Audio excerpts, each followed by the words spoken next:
আসসালামু আলাইকুম। আশা করি সকলে ভালো আছেন এবং সকলকে ঈদের শুভেচ্ছা জানাই। ঈদ মোবারক। আজকের ভিডিওতে আমি আলোচনা করব যে ঈদুল ফিতর উপলক্ষে আমি যেই ৫ টি বই কিনেছি সেগুলো নিয়ে। তবে এই বইগুলো নিয়ে আলোচনা করার পূর্বে আমি একটু সংশয়ে ছিলাম যে এই বইগুলো নিয়ে কথা বলব কিনা। বিকজ এই বইগুলো নিয়ে কথা বলতে না অনেক সময় অনেক ধরনের কমেন্টের শিকার হতে হয়, যেটা অনেক সময় আসলে সুখকর হয় না। ওয়েল, এই বইগুলো ইন সাম সেন্স আপনারা ঝুঁকিপূর্ণ বলতেও পারেন, বিকজ এগুলোর কারণে অনেক ধরনের কথাও শুনতে হয়। তবে এই ভিডিওটা শুরু করার পূর্বে আমি আপনাদের ছোট্ট একটা প্রশ্ন করতে চাই। আপনারাই বলুন যে ঠিক কার বই পড়বো এবং কার বই পড়বো না। এটা কেন বলছি সেটা হয়তো শেষে আমি বলবো। তবে দেরি না করে আমি আপনার মূল ভিডিওটা শুরু করতে যাচ্ছি। প্রথমত আপনাদের যে ভিডিওটা দেখাবো সেটি হচ্ছে ইয়াজুজ মাজুজ। আপনারা হয়তো দেখতে পাচ্ছেন কোরআন হাদিস, ইতিহাস ও গবেষকদের দৃষ্টিতে স্বরূপ ও অবস্থান, আগ্রাসন ও পতন। এটার অনুবাদ করেছেন কামাল উদ্দিন শেখ। এই বইটা কেনা প্রয়োজন আমি মনে করেছি এই কারণে যে আমি আপনাদেরই প্রশ্ন করি, দেখুন ইয়াজুজ মাজুজ সম্পর্কে আপনারা ঠিক কী জানেন? হয়তো সর্বোচ্চ একটা অথবা দুইটা স্টোরি, বাট এটা কি কেবল একটা অথবা দুইটা স্টোরি? এর বাইরে কি জানার আর কোনো কিছু নাই? এটা কি এমনি এমনি কোরআন শরীফে আসছে, অথবা এটা কি এমনি এমনি আমাদের ইসলামে এতটা গুরুত্বপূর্ণ? অফকোর্স এটা ওয়ার্ল্ড হিস্ট্রিতেই গুরুত্বপূর্ণ।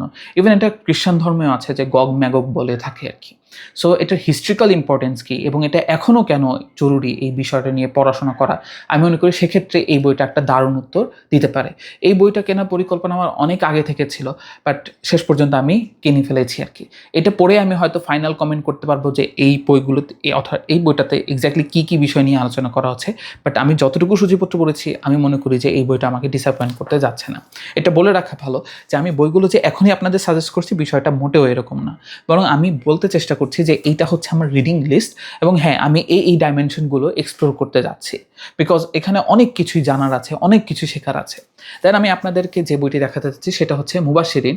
এটা হচ্ছে প্রথম খণ্ড, এটা রেইনড্রপস মিডিয়া থেকে প্রকাশিত। রেইনড্রপসের আমার বই খুব দারুণ লাগে, স্পেশালি ওনাদের বই সিরা মুহাম্মদ সাল্লাল্লাহু আলাইহি সাল্লাম আমার পড়া বেস্ট সিরা।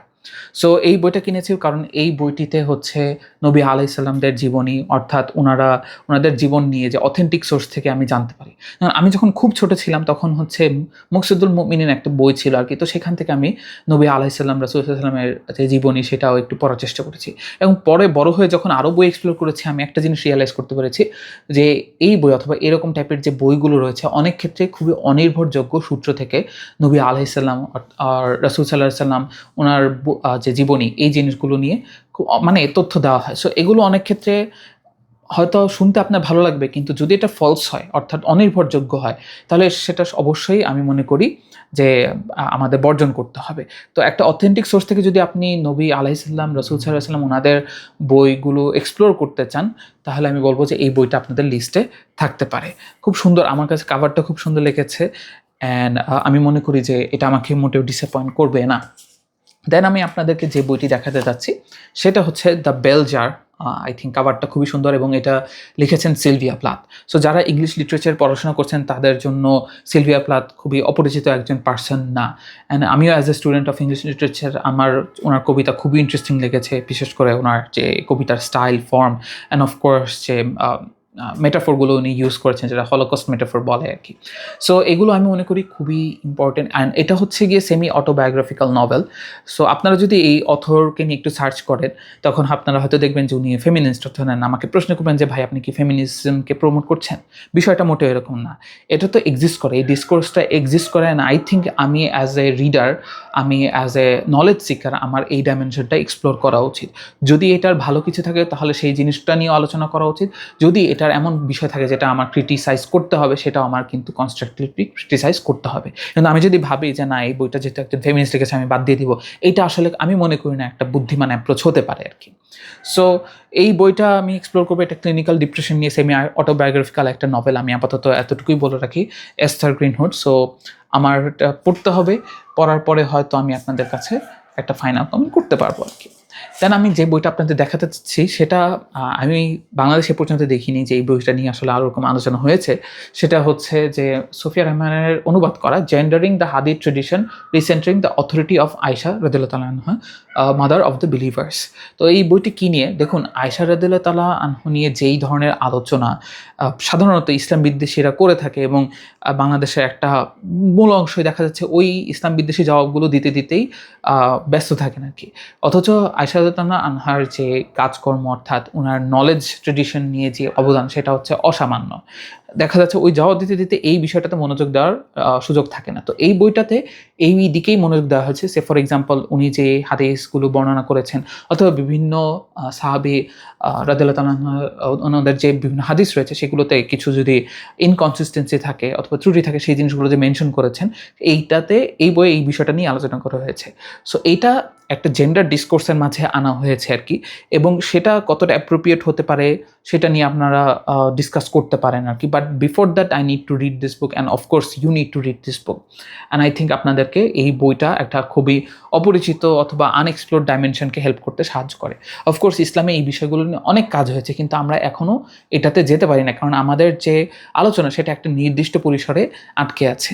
সো আমি মনে করি এটা নিয়ে আমাদের পড়াশোনা করা উচিত, জানাশোনা করা উচিত, and of course then I can comment on it.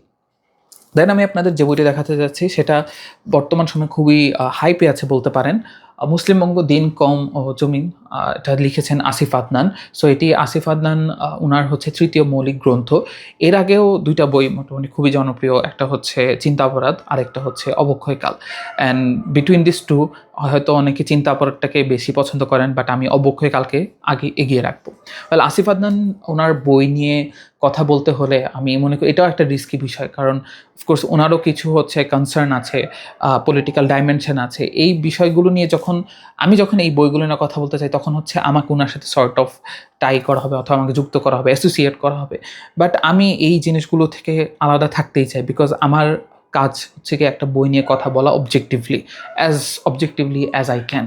So এই বইটা কী নিয়ে আমি খুবই অল্প করে বলি, যে এই বইটি হচ্ছে যে আমাদের এই বাংলাদেশের আর কি যে মুসলিমদের যে একটা স্বকীয়তা, আত্মপরিচয় এবং আমরা কিভাবে আমাদের দিনকে পালন করতে পারি সেটা নিয়ে একটা ব্লু প্রিন্ট দেওয়া হয়েছে। দেখুন, আপনারা যদি হচ্ছে বাংলাদেশের ম্যাপটাকে আরেকটু ভালোভাবে লক্ষ্য করুন, আমাদের আশেপাশে অন্তত 2টা পরাশক্তি আছে, চীন এবং ভারত। সো তাদের কিন্তু আলাদা পলিটিক্স আছে, অথবা এই 2টা পরাশক্তিকে দেখে অন্য পরাশক্তি ফর এক্সাম্পল আমেরিকা, তাদেরও হচ্ছে বিভিন্ন ধরনের প্রজেক্ট আছে, বিভিন্ন এজেন্ডা আছে। এই জিনিসগুলো তো একসাথে কাজ হচ্ছে, এমন না যে একজন একটা মুভ করছে এরপর আরেকজন একটা মুভ করছে, একই সাথে এই জিনিসগুলো হচ্ছে। এবং এর মাঝে আমরা কিভাবে হচ্ছে নিজেদেরকে প্রোটেক্টেড রাখতে পারি সেটা নিয়ে, অথবা আমরা কিভাবে আমাদের আইডেন্টিটিকে ইনট্যাক্ট রাখতে পারি সেই জিনিসটা, এবং আমাদের ব্রডার উম্মা অথবা কমিউনিটিকে সাথে কীভাবে সিনক্রোনাইজ করতে পারি, এই বিষয়গুলো নিয়ে আমি যতটুকু বুঝতে পেরেছি আলোচনা করা হবে। বিকজ আমি একটা অধ্যায় এবং আরেকটা অধ্যায়ের বেশ কিছু অংশ আমি পড়েছি, এখন পর্যন্ত আমি ওরকম আপত্তিকর কিছু পাইনি আর কি।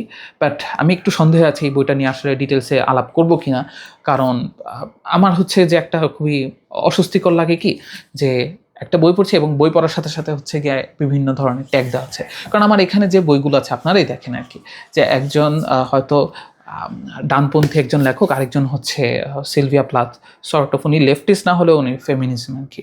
সো আমি হচ্ছে এক্সপ্লোর করতে যাচ্ছি, not that I am making any judgements on it, যে না আপনাদের এই বই পড়তে হবে এবং এই বই আপনারা পড়তেই পারবেন না, এই ধরনের বিষয়ে আমি যেতে চাই না। কারণ আমি মনে করি অ্যাজ এ লার্নার আমাদের হচ্ছে ওই সৎ সাহসটা থাকতে শিখতে হবে। অ্যান্ড অফকোর্স একটা সার্টেন এজ পরে হয়তো আমরা, অথবা সার্টেন ম্যাচুরিটি আমরা অর্জন করার পর হয়তো কমেন্ট করতে পারবো। সো আমি আপনাদের এনকারেজ করবো যে বিভিন্ন ধরনের বই পড়বেন, অফকোর্স আল্লাহর উপর ভরসা রাখবেন যে আল্লাহ আমার যেন এমন কিছু আমি আর্ন না করি অথবা নলেজ সিক না করি যেটা আমার জন্য ক্ষতিকর হতে পারে। এবং এখানে আমার একটা দারুণ বুকমার্কও রয়েছে, রাগ হলে কভু চুপ হয়ে যাও। হ্যাঁ, এটা ওয়াফি লাইফ থেকে যেহেতু এসেছে আর কি বইগুলো আর কি, ওই প্ল্যাটফর্মের থ্রু ওই ওয়েবসাইটের থ্রু কিনেছি। সো এটা আমি পেয়েছি। সো ওভারঅল আজকের আলোচনা এতটুকুই। অ্যান্ড একটা কথা কি, ধরুন আমি যদি আপনাদেরকে বলি যে আপনারা হচ্ছে আমাকে একটা লিস্ট দেন যে কার বই নিয়ে কথা বলতে পারবো, কার বই নিয়ে কথা বলতে পারবো না, আপনারাই দেখা যাবে ঝগড়া লেগে যাবেন আর কি। কারণ আমাদের এত ডাইমেনশন, ভেরিয়েশনস অথবা বৈচিত্র্যতা আছে, সেই জিনিসগুলোকে আগে আমাদের পাঠ করতে হবে, এরপরে হয়তো আমাদেরকে বুঝতে হবে যে না আমি এইভাবে একটা বিষয় নিয়ে কমেন্ট করতে পারি। আমি আপনাদেরকে বলবো যে সবসময় ওই সৎসাহসটা রাখবেন, এবং আমার যদি ভুল হয় অফকোর্স আপনারা হচ্ছে বলতে পারেন যে এই জিনিসটাতে আপনার ভুল হয়েছে, অ্যান্ড আমি চেষ্টা করবো যে সেটা শোধরাতে। তো আজকের জন্য এতটুকুই, আশা করি আমার জন্য দোয়া করবেন, এবং আমার এই আলোচনা যদি ভালো লাগে আপনাদের বন্ধুবান্ধব, আপনাদের যে পরিচিত জন আছে তাদের সাথে শেয়ার করবেন। আজকের জন্য এতটুকুই, ধন্যবাদ, আল্লাহ হাফেজ, সালাম আলাইকুম।